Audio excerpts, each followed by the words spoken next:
Every day, you make thousands of decisions. Most feel like they're entirely yours. Your choice of coffee, your route to work, which news story you read first, the movie you watched tonight. But here's what neuroscientists and behavioral economists have discovered. Many of these decisions aren't as free as you think they are. The control isn't obvious. There's no puppet master pulling strings. Instead, the architecture of your choices has been carefully designed by people you'll never meet, in ways you'll never consciously notice. And the frightening part? It works remarkably well. Consider this.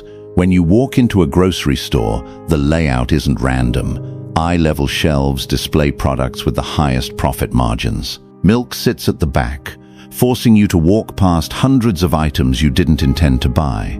The bakery section pumps out the aroma of fresh bread, which research suggests can increase hunger and encourage impulse purchases. By the time you reach checkout, you've likely bought far more than you planned. The store didn't force you to do anything. It simply shaped the environment where you made your choices. This is called choice architecture, and it's everywhere.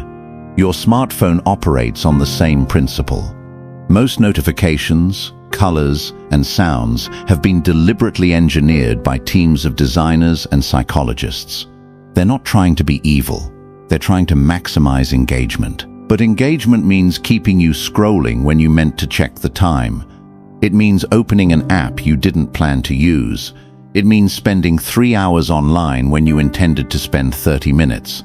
The technology isn't controlling your actions directly. It's controlling the conditions under which you make decisions. The most subtle patterns operate through defaults. Want to know something unsettling? Your entire life is shaped by defaults you probably never consciously chose. Your phone's default settings determine which notifications interrupt you. Your browser's default search engine determines which information sources you see first. Your email's default folder sorting determines which messages catch your attention. Even your country's pension system operates on a default, and research shows that whatever the default is, most people never change it.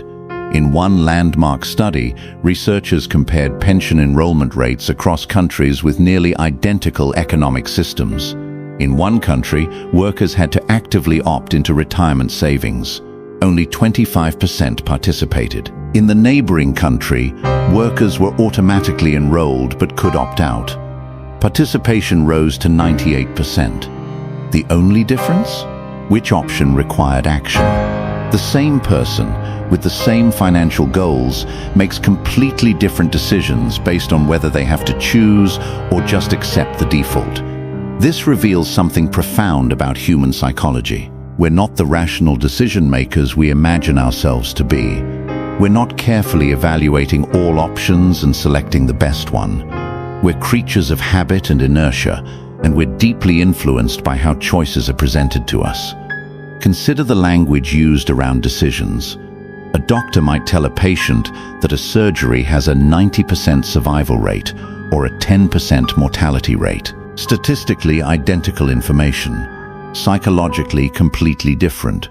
Most patients choose surgery when they hear the first framing and reject it when they hear the second. The facts haven't changed. Only the context has. Food companies have mastered this. A label says 95% fat-free rather than contains 5% fat. A restaurant menu places expensive items on the right, making everything else seem cheaper by comparison.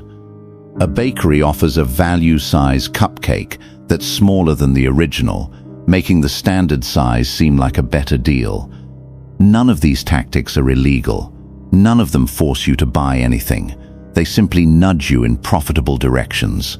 But the control patterns go deeper still. They operate at the level of information itself.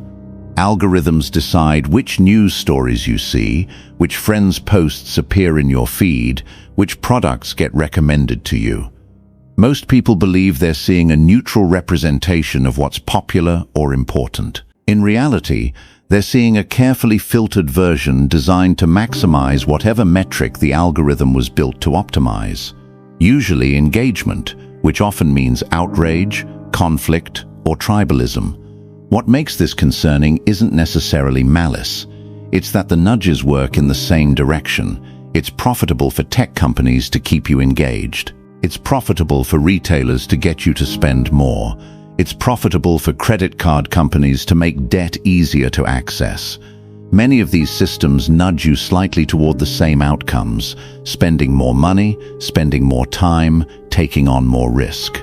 The nudges are small individually, but they're coordinated, relentless, and designed by people who understand your psychology better than you do. Governments understand this too. Tax authorities structure forms to make compliance easier.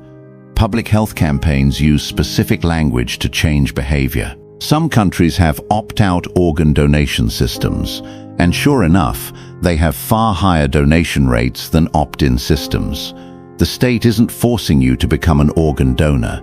It's simply using the power of defaults to shape mass behavior in a direction it deems socially beneficial.